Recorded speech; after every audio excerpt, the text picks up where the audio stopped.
بسم اللہ الرحمن الرحیم نحمدہ ونصلی ونسلم علی رسولہ الکریم اما بعد اعوذ باللہ من الشیطان الرجیم بسم اللہ الرحمن الرحیم ما کان محمد ابا احد من رجالکم ولکن رسول اللہ وخاتم النبیین وکان اللہ بکل شیء علیما۔ پوری امت مسلمہ کے لیے آقا دو جہان ہمارے محبوب آقا خاتم النبیین صلی اللہ علیہ وسلم کو اللہ تعالیٰ نے تمام مخلوقات میں سب سے افضل بنایا،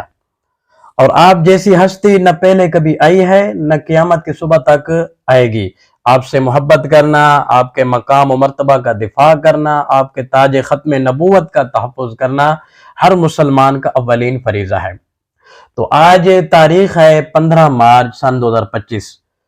آج خوشی کا دن ہے پوری امت مسلمہ کے لیے، تمام مسلمان ممالک کے لیے،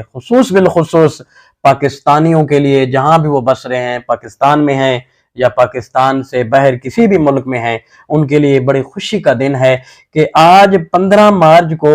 حکومت پاکستان کی طرف سے ایک نوٹیفیکیشن جاری ہوتا ہے کہ 15 مارچ یوم تحفظ ناموس رسالت کے طور پر منایا جائے گا۔ تو یہ ایک بڑے خوش آئند اور قابل ستائش عمل ہے ان کا، جو کہ ہم ان کا خیر مقدم بھی کرتے ہیں اور ان کو خراج تحسین بھی پیش کرتے ہیں۔ ناموس رسالت کا مسئلہ جو ہے ایک ایسا مسئلہ ہے جس میں تمام مسلمانوں کو دلوں کے اندر ایک ختم نبوت کا جذبہ، ایک ختم نبوت کا جو ہے ایک محبت ہے۔ اس مسئلے کو عالمی سطح پر بھی اجاگر کرنا ضروری ہے، تاکہ جتنے بھی غیر مسلم ہوتے ہیں، جتنے بھی غیر مسلم کافر لوگ ہیں، وہ مسلمانوں کے جذبات کے ساتھ کھیلتے ہیں، ان کو آپ علیہ السلام کی ذات کے، آپ علیہ السلام کی صفات کے بارے میں، آپ علیہ السلام کی ختم نبوت کے بارے میں بتانا بھی ضروری ہے۔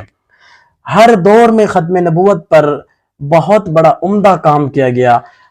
ہر دور میں جانے گئی ہیں، حتیٰ کہ سب سے زیادہ جو جانے گئی ہیں اسلام کے اندر 1200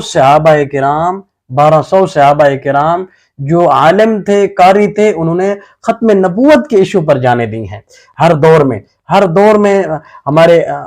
اس دور میں آپ دیکھ لیں کہ مرزا قادیانی کے خلاف امت مسلمہ کیسے ایک